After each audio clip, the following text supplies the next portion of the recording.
તમે નિવેદ જમાડો માતાજીને તો તમે એક આંગળીએ જમાડો, તમે નિવેદની લાપસી હોય તમે આવી રીતે 5 આંગળીઓથી જમાડો. આપણે વડવાઓ બીજી વાત કરે, તમે પૂછજો એક વખત આ વાત એ કહેશે કે તમે 5 ભેગા થઈ જાઓ અને કોઈકને જમાડો ને, સાધુ સંતો તમારી આંગણે આવ્યા હોય ને 5 ભાઈ જુદા રહેતા હોય અને 5 ભાઈની ઘરે જમે અને સાધુ સંતો આંગણે આવ્યા હોય ને 5 ભાઈ પીરસવા વાળા હોય ને એક જ બેઠકે એને જમાડતા હોય, સાહેબ એ તૃપ્તિમાં ફેર. 5 આંગળીઓ ભેગી થઈ જાઓ અને આવી રીતે પાણીનો ગ્લાસ પકડો ને કોઈને પીવડાવો તો એ માણસની વર્ષોની તરસ હોય ને એ બુઝાઈ જાય. 5 તમે આંગળીઓ ભેગી થઈ જાઓ. મારા દાદાના દાદા નહોતા બોલતા અને હજી એટલે અમે નથી બોલતા. તમારા ગામની અંદર જો આ હજી ઘણાને હાલતું હોય ને તો મારે કેવું છે, આ મંડપના માધ્યમથી તમે એટલું શીખજો કે દાદાના દાદા નહોતા બોલતા, એ ઉડી ગયા, એ કાગડા થઈ ગયા, હવે કાગડા જોવા નથી મળતા. બીજો જન્મ લઈ લીધો અને ફળિયામાં 2 દાદા ભેગા થઈને રમે છે. પણ તમારી વચ્ચે એ વાવતા ગયા કે અમે નહોતા બોલતા એટલે હજી તમે નહીં બોલતા. પણ આવા સુંદર મજાના કાર્યક્રમની અંદર આવો, 2 ઘર સામે આવ્યા હોય અને અહીંયા ભેટીને તમે રામ રામ કરો અથવા તો તમે ગળે મળો ને સાહેબ, વર્ષોથી જે કટાઈ ગયેલા સંબંધો હોય ને એની માટે સોનાનો વરખ લાગી જાય. આ વડવાઓ તમને એવું કહે છે કે આવા સુંદર મજાના કાર્યક્રમોનું એટલા માટે નિમિત્ત થતું હોય કે આવા 2 વણ બોલતા પરિવારો છે ને એ ભેગા થઈને બોલી શકે. સાહેબ આખી જિંદગી અંદર કેટલું જીવા, કોઈક યાદ રાખશે તો સારી રીતે કોઈક યાદ રાખે. એના પછીની વડવાઓ ચોથી વાત કરે છે કે તમે જ્યારે જીવનમાં મૂંઝાઓ ને ત્યારે તમારી બાજુમાં કૃષ્ણ હાથ પકડવા નહીં આવે. એ તો અર્જુન મૂંઝાતો હતો ને, એની પાસે દીર્ઘ દ્રષ્ટિ હતી, એની પાસે ઉત્સાહ હતો, એની પાસે એટલું બધું જ્ઞાન ને પરાક્રમ ને ગાંડી ઉધારી હતો, એટલા માટે કૃષ્ણ એની પાસે આવ્યા હતા. પણ તમે હું મૂંઝાઈએ ને ત્યારે આપણી આસપાસ કૃષ્ણ નહીં આવે. પણ આપણે મૂંઝાઈએ તો આપણી આસપાસનો અથવા તો અંગત અથવા તો આપણા પરિવારનો કોઈ નજીકનો વ્યક્તિ ગોતીએ કે જેને આપણે આપણું દુઃખ કહી શકીએ. અને આપણે આપણું દુઃખ એને કીધું હોય અને એ માણસે આપણને વાહો થાબડ્યો હોય ને એવું કીધું હોય, દોસ્ત તારી મહેનતને વંદન છે, ભલે તું સફળ ન થયો, કોઈ ધંધાની અંદર આપણે હારી જાય અને પછી આપણે એને એવું કહીએ અથવા તો બાપને હગા પપ્પાને એવું કહીએ કે પપ્પા મેં મહેનત બહુ કરી હતી પણ કંઈ ભેગું ન થયું, અને તે દિવસે પપ્પા તમને વાહો થાબડે અને એવું કે તે તારી મહેનત કરીને બસ મારા માટે આ મહત્વનું છે. હમણાં 10મા અને 12માનું રિઝલ્ટ આવ્યું, ઘણા બાળકો હશે બિચારા તૂટમ મહેનત કરી હતી છતાંય તે માંડ 60, 65, 70% આવ્યા હશે. પણ એ સમયની અંદર આપણે એનો વાહો થાબડીને એવું કહીએ ને કે તે તારી મહેનત કરીને હું તને એને બિરદાવું છું, તો ત્યાં 5 આંગળીઓ ભેગી થઈને વાહો થાબડે. વડીલો તમને એવું કહે છે 5 ભેગી થઈ જાવ ને તો તમે કોકને વાહો થાબડો, બાકી આંગળીઓના ગણે ઘૂસતા જ લાગે. અને છેલ્લી વાત છે, વડીલો તમને મને એવું કહે છે કે 5 આંગળીઓ ભેગી થઈ જાઓ અને સામેવાળાને કોકને જોરદારનો મુક્કો મારો ને સામેવાળાનો ભૂકો બોલી જાય.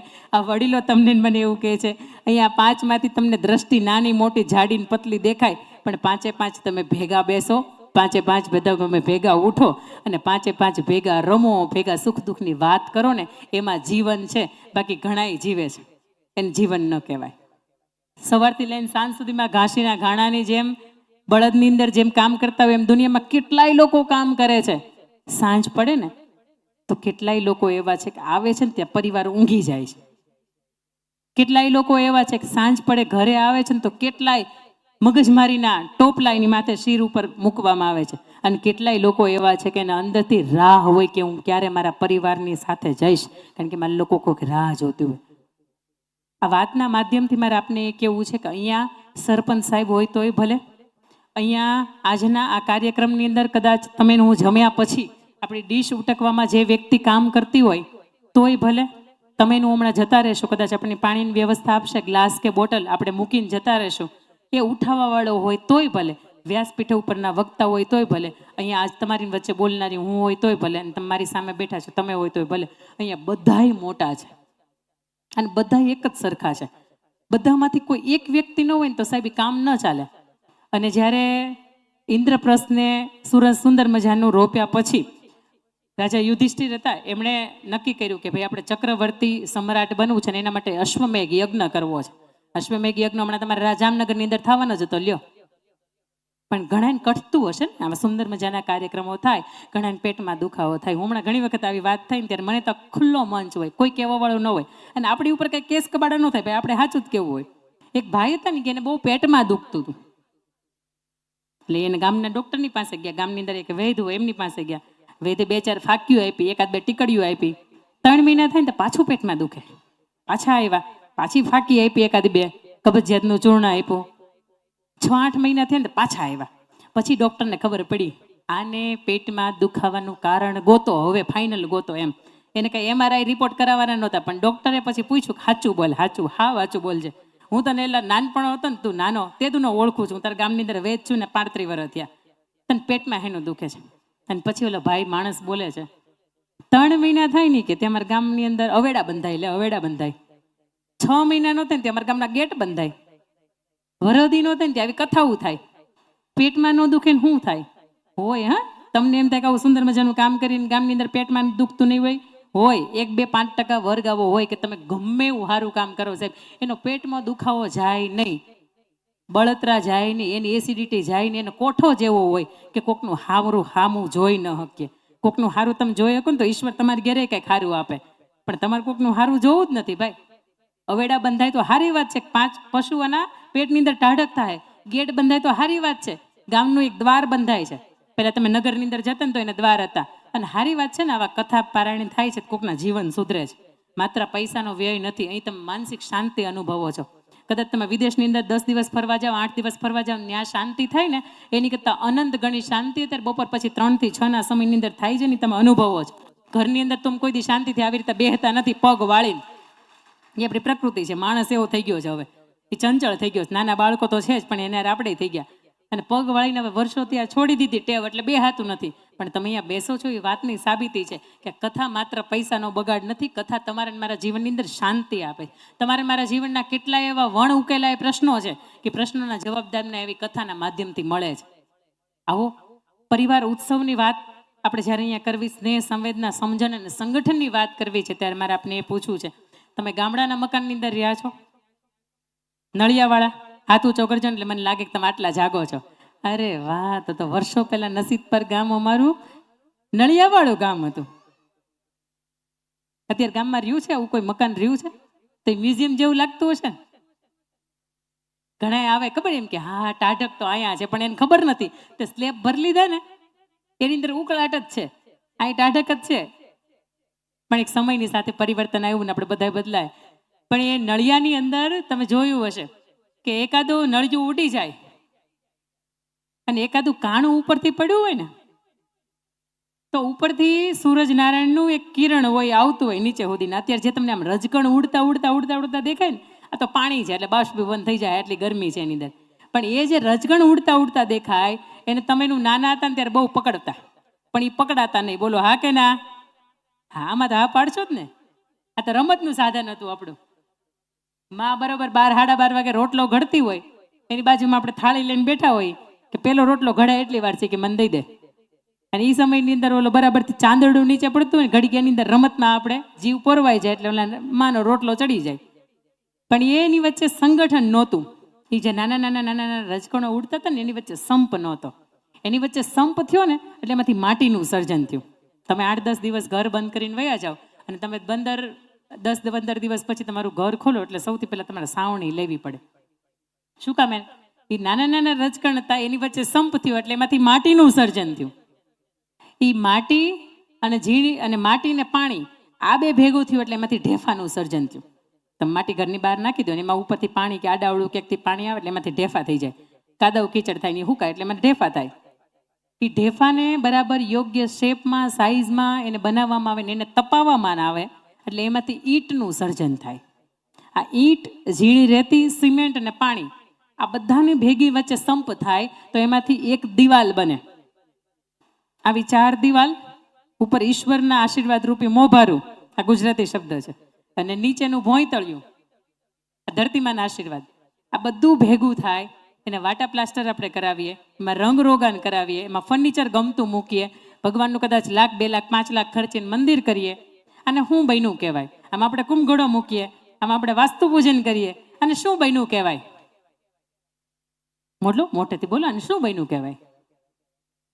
હા, અને શું બન્યું કહેવાય? તો તમે એ ભૂલ કરો છો. ગૂગલને તમે પૂછો, જેમિનાઈને પૂછો, ચેટ જીપીટીને પૂછો, એઆઈને પૂછો, દુનિયાના કોઈ પણ ગ્રંથને પૂછો ને તમે એને એમ કહો ને કે ઘરના મકાનમાં શું ફેર, એ એમ કહેશે કે સરખું જ કહેવાય, એને અલગ અલગ કાંઈ ન કહેવાય. પણ હું મારી દ્રષ્ટિએ વાત કરું ને તમને તો તમે જે કહો છો ને ઘર, એને ઘર ન બન્યું કહેવાય, એને મકાન બન્યું કહેવાય. ત્યાં તમે જાઓ અને તમે તમારું નામ બોલો ને તમને પડઘો સંભળાય ને, પડઘો, અને મકાન કહેવાય. અને અને તમે આંગણે જઈને ઊભા રહ્યો ને અંદરથી તમને આવકારો સંભળાય ને, આવકારો, આને ઘર બન્યું કહેવાય. આટલો ફેર. અને મકાન હોય ને, મકાન, એની અંદર 5-7 સંબંધો જે ઘરની અંદર રહેતા હોય ને, બધા એની રીતે રહેતા હોય. સાસુબા ઉઠીને સવારમાં એની રીતે ચા મૂકે, દાદાના એના બેના કપડાં ધોઈ નાખે, દોરીએ હૂકવી દે, ઓકે, એનું કામકાજ પૂરું. પછી મોટા ભાભી ઉઠે, એની રીતે કામ કરે. પછી નાના વહુ હોય એની રીતે ઉઠે, એની રીતે કામ કરે. 8 વાગે 9 વાગે નળંદબા ઉઠે, ઘણા કઈઠું અરે ઉઠાય ભાઈ, મા બાપને આંગણે છે ત્યારે 8-9 વાગે ઉઠાય છે. સાયન્સ રહી ગયા પછી ક્યાં ઉઠાય છે? અહીં અમે અમારા માવતરે ગયા હોય ને મમ્મી એમ કે ને ઉઠો ને, એટલે પપ્પા તરત એમ કે આખી જિંદગીના થાકમાંથી અહીં શાંતિ લેવા માટે આવ્યા છે, એને 8 વાગ્યા સુધી હુવા દો. નળંદબા છે ને ઘરને સીઆઈડી કહેવાય હો પાછા. એને આખા પળની ખબર હોય, ગામ આખાની ખબર હોય, એને ઘરની ખબર ન હોય. એ 8-9 વાગે ઉઠે. પણ ઘરની અંદર જેટલા રહેતા સંબંધો હોય ને, બધાની રીતે ચાલતા હોય. કોઈ એકબીજાને પૂછતું ન હોય, કોઈને એકબીજાની વાટ ન હોય, કોઈ એકબીજાને કંઈ ને કંઈ કામ ન કરતું હોય સાહેબ. અને કોઈક કદાચ 3 ને 5 દિવસ ઘરની બહાર ગયું હોય, કોઈક રાહે જોવાવાળું ન હોય ને, આને મકાન કહેવાય. પણ તમે ઘરની અંદર ગઈ રાતે ઊંઘી ન શક્યા હોય, તમને પગ દુખતો હોય અને સવારમાં તમારું મોઢું જોઈને દીકરાને વહુ એમ કે બા ઊંઘ નહોતી આવી, શું કારણ હતું? કાલ આખી રાત મેં જોયું કે તમે પડખા ફરતા હતા. તેથી સાહેબ એને સમજવું કે ઘર કહેવાય.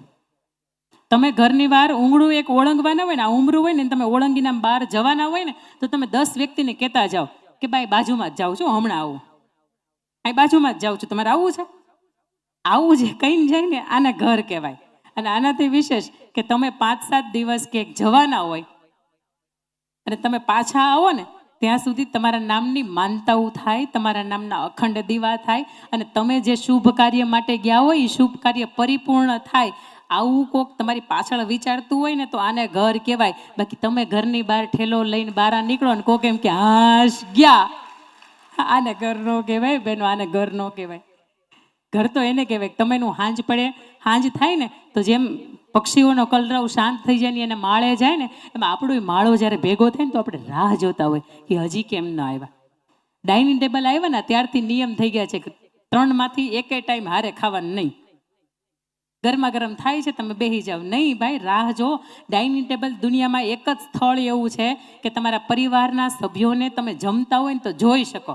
તમે જોજો, કોઈ સુખમાં હોય ને તો 2 રોટલી વધારે ખાય, અને દુઃખમાં હશે ને તો 1-2 રોટલી 2.5 રોટલી ખાઈને મૂકી દેશે. અને મૂકી દો ને ત્યારે તમને ખબર પડી જાય તકલીફ શું છે. તકલીફ બોલ, 5 રોટલી ખાનારો આજે 2.5 રોટલી એ બંધ કેમ થઈ ગયો? અને 3 દીથી હાલે છે. પણ તમે એનું એક જગ્યાએ ઠેકાણે બેહીને જમીએ તો ખબર પડે ને. બાકી એ કેટલી રોટલી ખાઈશ તમને ખબર ન હોય. એ કઈ બ્રાન્ડના કપડાં પહેરે છે ખબર હોય, કઈ બ્રાન્ડની ઘડિયાળું પહેરે છે બધી ખબર હોય આપણને, પણ એ કેટલું ખાય છે ન્યા સરવાળો તો કે 0 થઈ જાય. પણ સાહેબ મકાનમાં અને ઘરમાં એટલો ફેર છે કે મકાન હોય ને ત્યાં માત્ર 4 દિવાલ ઊભી હોય, રંગ રોગાન હોય, 2-5 લાખનું મકાન હોય તો એની અંદર સુંદર મજાનો કલર કર્યો હોય, 2-5 લાખનું કદાચ મંદિર તમે બનાવ્યું હોય, અને એનાથી વિશેષ તમને ગમતી વસ્તુ દરેક વસ્તુ સજાવી હોય. પણ સાહેબ ઘર એને કહેવાય. ભલે નાનું હોય પણ એની અંદર 5-7-10-12-15 વ્યક્તિ જે પણ રહેતા હોય ને, બધાની વચ્ચે હૂંફ હોય, લાગણી હોય, સંવેદના હોય અને પરસ્પર પ્રેમ હોય. અને એકને તકલીફ થાય ને આખે આખું ઘર એની તકલીફમાં ઊભું હોય ને સાહેબ, આને ઘર કહેવાય. અને તમારે જો મકાન હોય ને તો આપને મારે 2 હાથ જોડીને વિનંતી કરવી છે કે આવા સેવા યજ્ઞ, પારાયણ યજ્ઞની અંદર આવો છો ને તો સાહેબ આપણે મકાનમાંથી આપણું ઘર બને ને આવો પ્રયત્ન કરીએ. તો ઘર કહેવાય કોને કહેવાય વાત થઈ. ઘરની અંદર 4 દિવાલ હોય. હવે એ વાતને મારે કેન્દ્રમાં રાખીને આપની વચ્ચે વાત કરવી છે કે ઘરની અંદર ચલો સમજ્યા કે 4 દિવાલ હોય, તો 4 દિવાલ કોણ હોય? ઘરની પહેલી દિવાલ તો કે કોણ? આપણામાંથી ઘરની પહેલી દિવાલ કોણ? બીજી દિવાલ તો ઘરની બીજી દિવાલ કોણ? ઘરની ત્રીજી દિવાલ કોણ? અને ઘરની ચોથી દિવાલ કોણ? તમે આજ સુધીમાં જોયું છે શક્તિશાળી ઘર હોય ને એનો વાર લોકો આગળથી ન કરવા આવે, એનો પાછળથી વાર કરે. ઘરની ત્રીજી દિવાલ એટલે પાછળની દિવાલ એ બહુ મહત્વની છે. ઘરની ચોથી દિવાલ, આ 4 દિવાલ સમજાય છે ને તો તમને મને આપણી જવાબદારી હોય ને સમજાય છે. ઘણી વખત આપણને એમ થાય કે આપણું ઘર બહુ વ્યવસ્થિત ચાલે છે, પણ એક પાત્ર એવું નબળું આવ્યું ને મારા ઘરની ધનોત્પન્ન કરી નાખ્યું. સાંભળ્યું છે મેં તો, આ સાંભળ્યું છે અને જોયું છે.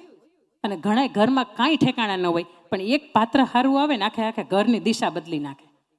ઘરને આંગણે કોઈ મહંતને આવવાનું મન ન થતું હોય પણ એ ઘર એવું કરી નાખે કે રોજ સવાર સાંજ સુંદર મજાની કથા થાય, સત્સંગ થાય, પારાયણ થાય, સુંદર મજાના ભગવાનના અભિષેક થતા હોય, આવા ઘર હોય ને સાહેબ, તો એ ઘરને આંગણે તમને ને મને જવું ગમે. પણ ઘરની પહેલી દિવાલ એટલે કોણ? આની ચારે ચાર દિવાલની વિશે મારે વિસ્તૃત આપની વચ્ચે વાત કરવી છે. અને જો તમને અંદરથી સમજાય ને કે આ વાત મારા માટેની છે, તો ચોક્કસ આ વાત છે ને એને તમે ઘરે લઈને જાજો. અમારા ભાઈઓ ખીચા રાખે, એનું કારણ એ કે એકાદી વાત ખીચામાં ભરાઈ જાય, પણ અમે ખીચા નથી રાખતા. પણ એકાદી વાત અમારા હૃદયની અંદર ઉતરી જાય ને તોય અમારું આ કાફી છે. આજનો આ યજ્ઞની અંદર સાંજે તમે હું ભેગા થયા છે એનું એક જ માત્ર કારણ છે, તમારા હૃદયના દ્વાર ખુલ્લા રાખજો, મારે ગુલાબજાંબુ પીરસવા છે. પણ તમારા પાસે પાત્ર તો હોવું જોઈએ ને. પણ ધાર થાય અને તમારે મારા બેયના કપડાં બગડે એવું નથી કરવું આપણે, મારે ગુલાબજાંબુ જ પીરસવા છે. પણ તમારી અંદર એ પાત્રતા તો હોવી હશે ને. મને એવું લાગે છે કે નહીં, નસીબ પરને આંગણે અહીંયા આવવાનું થયું છે ને, અહીંથી જેટલી પણ વાતો થશે ને એ વાત ચોક્કસ આપણા હૃદય સુધી જશે. ચોક્કસ ક્યાંક આપણા જીવનની અંદર એ સુધારો લાવવાની વાત હશે ને તો આવશે. આજે ઘણા લોકો છે ને આજે અહીં સાંભળવા આવ્યા છે, ઘણા લોકો સમજવા આવ્યા છે, ઘણા લોકો સ્વીકારવા આવ્યા છે, હા હું આવો જ છું અથવા તો હું આવી જ છું. અને ઘણા લોકો એવા છે કે જે સુધરવા આવ્યા છે. ક્યાંક પરિવર્તન મારી અંદર લાવવાની જરૂર છે, તો હું ચોક્કસ બેન પ્રયત્ન કરીશ કે મારા જીવનની અંદર એ પરિવર્તન આવે. અને આવા આનંદની વાત છે, આનંદની વાત છે કે 10 લાખ લોકોની વચ્ચે મારે પ્રત્યક્ષ મળવાનું થયું છે.